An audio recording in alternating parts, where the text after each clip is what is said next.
भगवान की वंशी के अवतार। हरिवंश महाप्रभु के चरित्र में एक बहुत सुंदर लीला आती है कि जब आप छोटे थे ना, तभी से आपका नियम था, प्यास लगती थी तो वही पानी पिएंगे जो ठाकुर जी को भोग लगा हो। ठाकुर जी की झारी जी का जल हो, ठाकुर जी का चरणामृत का जल हो, चाहे प्यासे मर जाएंगे लेकिन उसके अलावा कुछ नहीं पिएंगे। और भूख लगेगी तो वही पाएंगे जो ठाकुर जी को पधराया जा चुका है। उसके अलावा चाहे दुनिया के बहुव्यंजन सामने रख दिए गए हों, भूखे सो जाएंगे लेकिन ठाकुर जी की वस्तु लिए बिना नहीं सो। एक बहुत सुंदर लीला सुना है। एक बार हरिवंश बालक थे, छोटे बालक है, जैसे बालक खेल रहे हैं ऐसे छोटे से बालक थे। तब से उनका नियम था कि उनके पिताजी के जो सेवा के ठाकुर जी थे वो पूरे दिन उनको ही देखते रहते थे। पूर्व जन्म का उनको याद रहता था कि मैं निकुंज की एक सखी हूं, वंशी सखी, वंशी अली। तो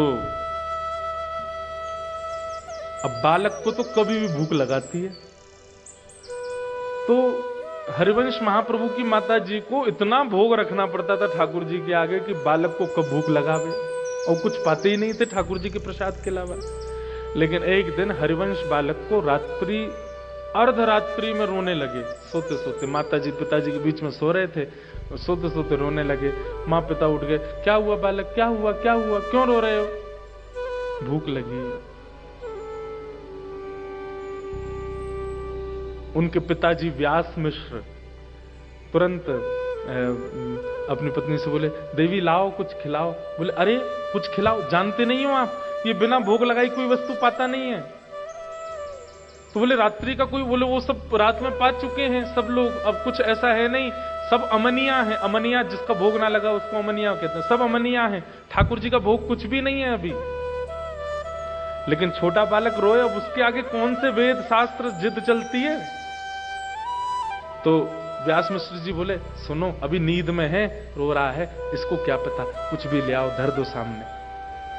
तो माता जी गई, कुछ ला करके हरिवंश बालक के आगे रख दिया। तो हरिवंश जी ऐसे लेकर के देखने लगे।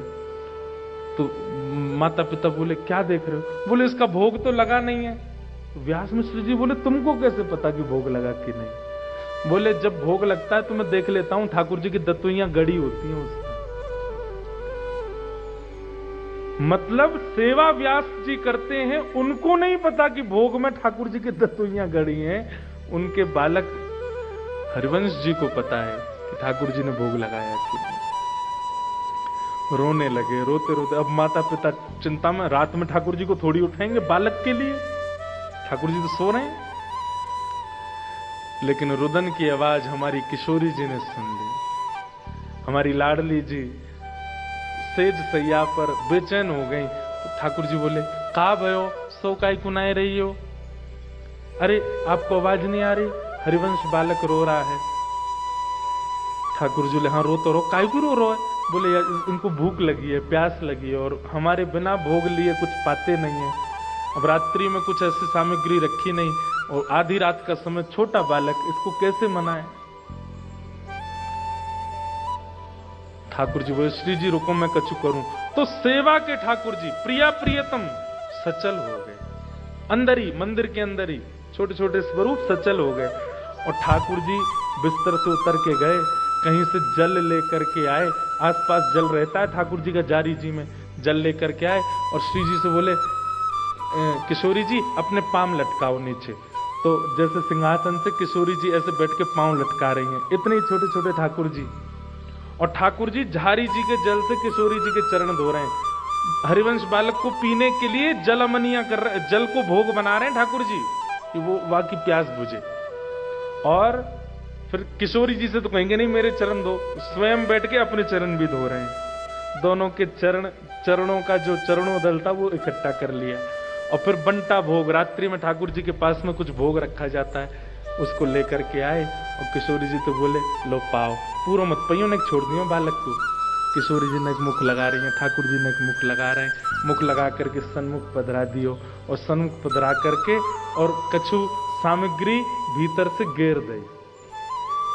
और तुरंत घेर के झटपट दोनों गए और रजाई ओढ़ के जैसे स्वरूप थे वैसे है कि सो गए। व्यास मिश्र जी को आवाज आई, बोले अरे ठाकुर जी के कक्ष से आवाज आ रही है। गए जैसे धीमे से गए तो सामग्री जो गिर गई थी नीचे, कुछ खिलौने होंगे ठाकुर जी के, वो उठा के ऐसे पर्दा हटा के ऊपर धरने लगे। तो वहीं क्या देखा, बिना ठाकुर जी के उठाए ठाकुर जी के चरणों का चंदन मिश्रित जल एक पात्र में रखा है, और ठाकुर जी के मुंह से टूटे भये लड्डू, जो रात में साबुत लड्डू रखे थे, वो लड्डू फूटे भये एक पात्र में रखे हैं। देख करके व्यास मिश्र जी समझ गए। क्या समझ गए? बोले ठाकुर जी को चिंता हो गई, बालक रो रहा है, तो अपने आप ही उठ के अपने पैरन को आचमन और भोग लगा के धर दिए है।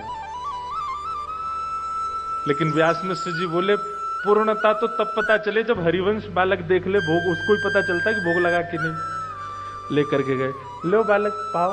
तो हरिवंश जी ने जैसे ही देखा, हाँ ठाकुर जी का भोग लगा है, तुरंत पा गए। ठाकुर जी का चरणोदल ले लिया। ऐसी स्थिति, इसको कहते हैं विरक्त इंद्रिय। जैसे आपकी जीव कैसी है इस वक्त, उसको छोले भटूरे का स्वाद पता है, और वो उसी के स्वाद को याद करके आपको बेचैन करती है। छोले भटूरे चाहिए, छोले भटूरे चाहिए। आपकी जीव को स्वाद पता है पानी पूरी का, तो पानी पूरी का नाम लेते कई होंगे तो मुंह में पानी आ भी गया होगा।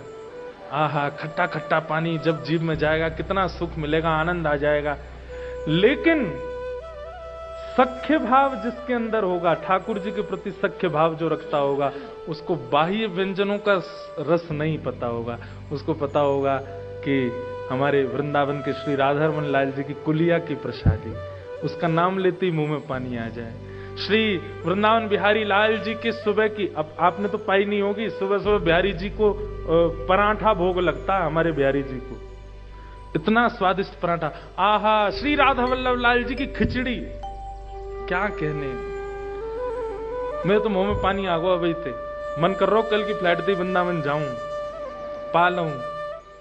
मतलब आपके टेस्ट बर्ड्स, आपकी दर्शन की स्थिति देख, अभी नेत्रों को क्या चाहिए? सुंदरता, उसका रूप, वहां के लोगों का रूप, या वहां का व्यू, या वहां का सीन, ऐसे देखने की इच्छा होती है। लेकिन नेत्र इतने सुंदर कंट्री में रहने के बाद भी व्याकुल किसके लिए है? वृंदावन की कुंज गली देखनी है, उनको देखने के लिए। ये विरक्त इंद्रिय का लक्षण है। ये ठाकुर जी सखा मानेंगे तो ऐसी ही इंद्रियां होती चली जाएंगी। आप भगवत संबंधी वस्तु के अलावा किसी में आपको सुख मिलेगा ही नहीं। ब्याह में जाओगे, लड़का लड़की एक दूसरे को माला पहनाते, सब लोग आहा क्या राम सीता की सी जोड़ी, आपके मन में आएगा खाक राम सीता की सी जोड़ी।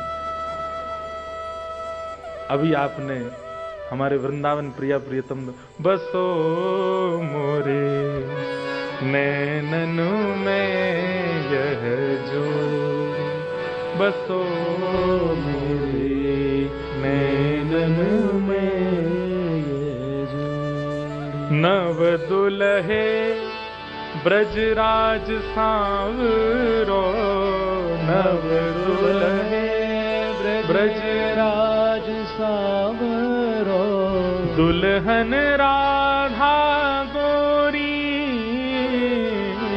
दुल्हन राधा गोरी, बसो मोरे नैननु में यह जोड़ी, बसो मोरे नैननु में। हित हरिवंश करीन्यो छावर, हित हरिवंश करीन्यो छावर, चिरजियो यह जोरी,